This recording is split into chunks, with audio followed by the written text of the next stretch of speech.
let's keep us moving along here. You know, when we reached out to our speakers and made connections with these presenters, and we asked them, you know, give us a quote, give us something to work with, give us something to introduce you by, and let's get the ball rolling even before you start speaking. So our next speaker is Dr. Joe Baker. And the quote that we got from Dr. Baker it resonates with me in many, many deep ways. So the quote is, even though it's this cornerstone of what we want coaches and sports scientists to do, we know almost nothing about how to select talent effectively and what talent looks like. We can't even agree on a definition of what talent is. Yeah, you know, it really, really is true. The title of this presentation, The Paradox of Talent, Navigating Through Talent Identification, with Dr. Joe Baker, who's a professor and head of Lifespan Performance Laboratory at the School of Kinesiology and Health Science at York University here in Canada. He's an active writer and speaker. His research considers the varying influences on optimal human development, ranging from issues affecting athlete development, skill acquisition, to barriers and facilitators of successful aging, which you can see, obviously, I'm following that process. Joe's held visiting professor research positions around the globe and is the author and editor of 10 books and hundreds of peer-reviewed articles and book chapters. He lives in Barrie, just down the road from me, actually, with his wife, Anne Marie, and is extremely average as a triathlete and distance runner. Let's welcome Dr. Joe Baker.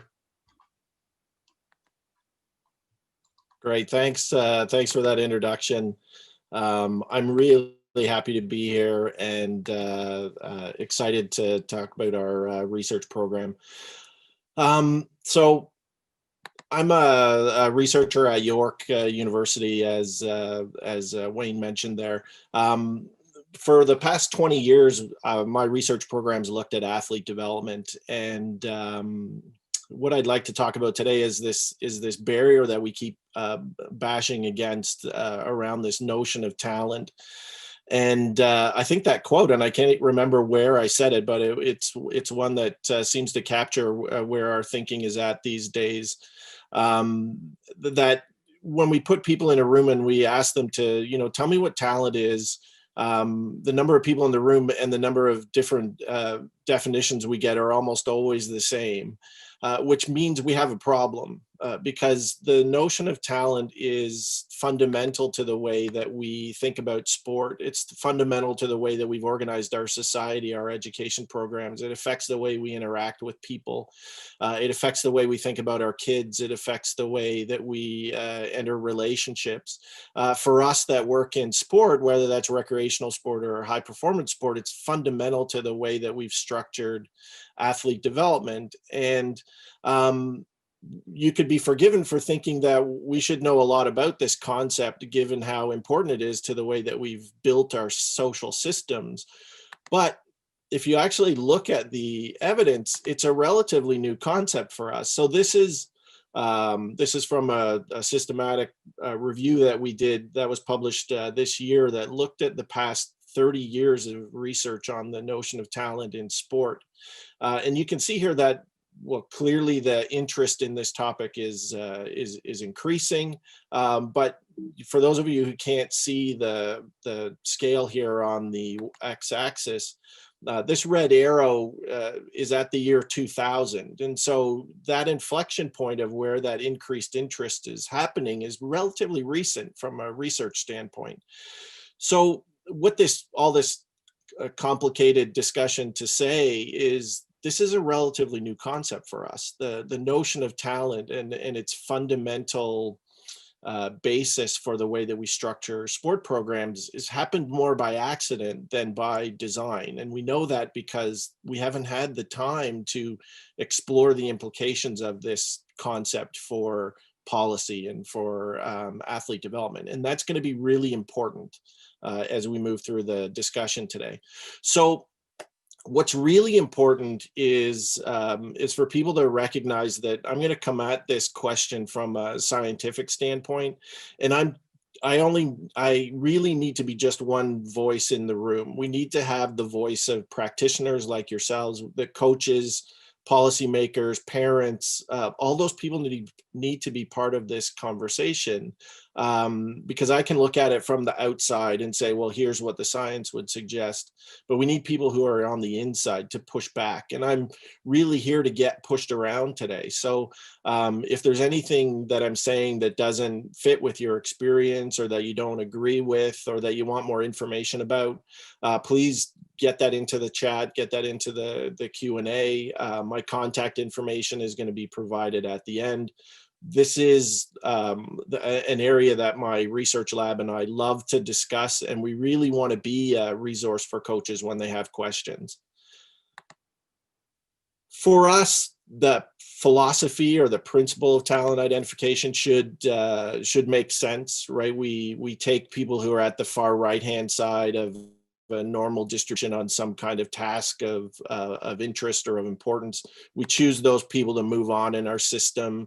The number of steps in the system will vary from sport to sport, but in essence, the principle is the same. We choose the best candidates to move on in that system in subsequent steps until we get to our elite high performance sample. So in principle, this looks reasonable, it looks logical, and it looks fair. I'm going to try to convince you today that we need to revisit this whole approach, because there are complications and implications that we're not really paying enough attention to. And I'm going to do that with a really dramatic example. So these data come from US basketball, which from our experience is probably the worst in terms of how this system manages the most important resource we have, which are interested young people who want to play our sport. At any given year in the US, there's about 3.6 million young males who are playing basketball at the youth level. If we want to understand the development of those players into the NBA, we need to understand those steps in the system. So in one step, if you want to eventually get to the NBA, you have to go to a high school or a secondary school that has a basketball team. There's about 18,000 of those in the US.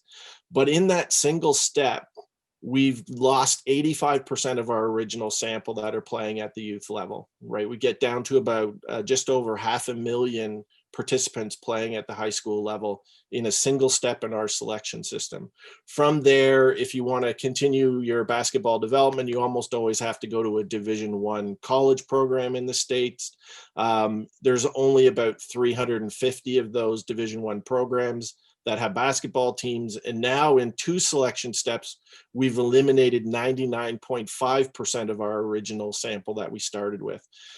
Now we get to the point where everybody focuses the draft. Well, people in the draft that are being selected, we're talking about 0.002% of that original sample.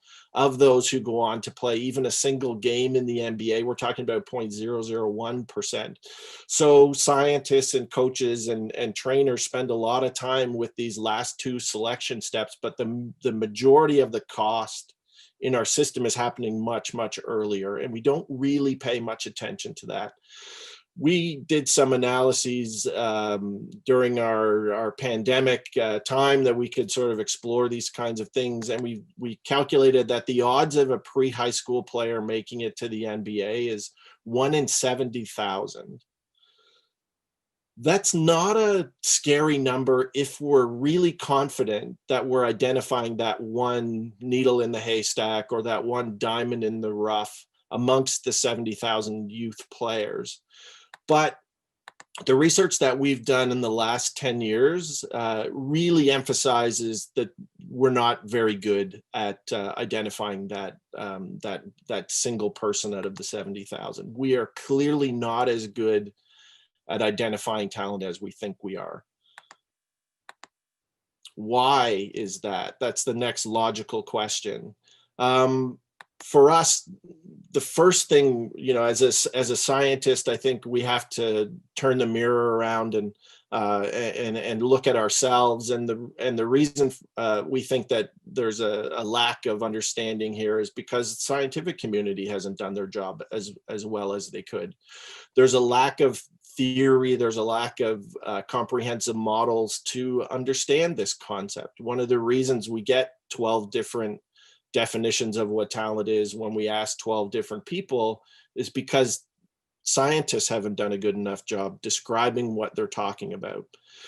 This is not as simple as it sounds, though, because talent isn't a single thing. When we talk to coaches and we say, well, why do you think that athlete is talented? Most of the time, if we're talking about young people, they're focusing on the physical, their technical skills are good, or their speed or power is very good. But that's not all talent is. Talent's mental. It's the ability to handle performance pressure. It's the ability to manage other parts of your life. It's the ability to make good decisions or to anticipate your opponent's forthcoming actions. All of those things are part of what talent is. And so until we have models that integrate this complexity, it's going to be hard for coaches to put that information into practice. A second element is not only do we need to understand what talent is in under 9-year-olds or under 11-year-olds, we need to understand how that talent that we're seeing at under 9 or under 11 predicts to the kinds of performance we want to see at the adult level. So we have a really extensive forecast horizon. Unfortunately, that it seems as though that forecast horizon is getting younger and younger, and so longer and longer we're trying to make these predictions. And so looking back at that basketball data, it seems ridiculous to make predictions about what a pre-high school player is going to eventually become. But we do that all the time in the way that we develop sports systems. When we deselect someone from our under 9 program, we're affecting their long-term development because we're removing resources, we're removing coaches, we're affecting their motivation, we're giving them feedback that's negative in terms of their long-term development and aspirations. These things have long-term consequences. And so we need to be more attentive to those types of things. Another element is we have a real lack of knowledge about what elite performance or peak performance at the adult level looks like early on. Most of the time, scientists and coaches, when they're thinking about those adult peak performers, they'll compare them to peak performers at younger ages. So what did an elite 9-year-old look like, if there's such a thing? What did an elite 11-year-old look like? That's not how we figure out what that process and that trajectory looks like from a well-rounded complexity type orientation. We need to actually understand longitudinally or prospectively what that person looked like and how they changed over time, because we need to understand whether that person who became the elite performer at an adult level was always an elite performer, in which case they would look something like this, where the open circles are our eventual elite performer and the solid blue circles are everyone else. Or does that elite performer's trajectory look more like this? Is it a constant gradual improvement in skill over time? Or maybe more likely, does it look like this, where it's just some pattern of noise that's really hard to predict and really hard to anticipate anywhere except looking backwards? The other thing that we've been spending a lot of time on these days is looking at biases in the system, because if we can understand the way in which the system is, then we can improve it by education or training or setting up policy to help manage system resources better. So these are things like birth date policies that drive things like the relative age effect, biases that coaches have in the way that they process information, biases that athletes might have around stereotypes. In certain sports are better for certain types of people versus other types of people. This is the Cognitive Bias Codec. It's a really interesting graphic that shows almost 200 different cognitive biases that our brains have in the way that we process information. And one of the areas that our brain particularly struggles with is around this concept of risk. And for coaches that have to make talent selection decisions, we're talking about risk decisions. What's the risk of keeping this athlete versus deselecting them? Or what's the risk of moving this athlete on in our system versus not doing that? And we know that our brains have difficulties processing these kinds of risk-based decisions. And so one of the areas that we're focusing on at the moment is trying to understand the role of coaching experience in either mitigating or accentuating these risks, because the potential there is quite important. Well, I do get the sense that for the most part, I'm identifying problems in the system, and then I'm going to run away and let all of you try to figure this out. So I felt that it was important to try to make some suggestions here on how we might improve. One of those, I think, is for researchers to do their job better, and part of that is challenging assumptions. So models need to be pushed around, they need to be prodded, they need to be redesigned, they need to be challenged, and we need to do that. We can't just be nodding heads in a room when somebody comes in with a model that seems like a good idea. We need to challenge it, we need to push it around. Early specialization is a great concept for this kind of challenge. So why is it that when kids specialize early that it's negative for their long-term development? Is it the increased stress on developing bodies? Is it too much emphasis on winning? Is it too much parental pressure? Those are three different mechanisms that could be driving this negative effect of early specialization. But if we don't understand the mechanism, then we can't improve the situation. And that needs to be part of our long-term plan. For practitioners, we need to understand the implications of selection and deselection.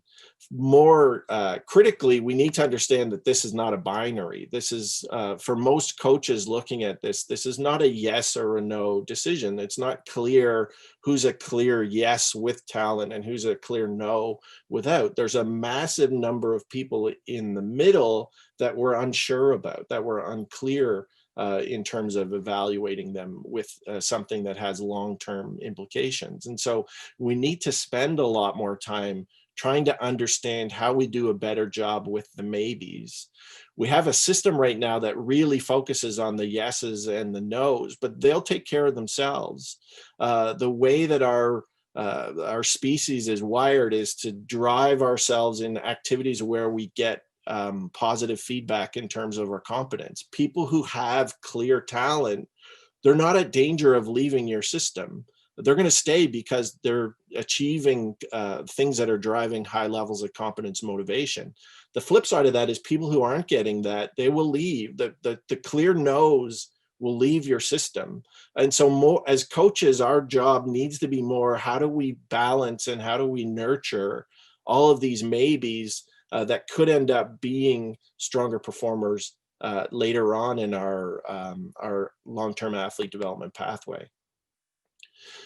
The other thing that we could do as practitioners, while we acknowledge the limitations of our current approach, is to design ways that we can plot our own path to success. Because what really critical is that if you're waiting for the science to tell you the right approach, I can tell you that we don't have that information. There's only a couple sports where we would even make an estimate that we have enough scientific research to be able to even propose some suggestions. Most sports, we have so little evidence that we have no idea, which on the one hand is you could see that as a negative. From our perspective, when we work with high performance teams, we say it's a positive, because not only do we not have it for you and your situation, nobody has it. And so the solution is there just waiting to be discovered, which I think if we look at that from an empowerment standpoint, provides us with lots of room for opportunity. So with that, I wanted to leave some time for questions. Again, I'm not here to be the final the conclusion in this area. We're here to get pushed around, and the learning that we get from discussing things with coaches and with practitioners and people that don't agree with is always better than when we see people just kind of nodding along and agreeing with the things that we say. So if you have questions that you want to talk about today, if you want to get in touch, I have an amazing group of graduate students and colleagues at York, and all we do all day is talk about these things and how we can make things better for coaches and people working to improve the lives of their athletes. And so please get in touch if you have any questions. Dr. Baker, great information. We are running out of time, unfortunately, right now, so I will reinforce the message to reach out, and the information is in the chat box to reach out to Dr. Baker's team at York University to get more information or ask specific questions.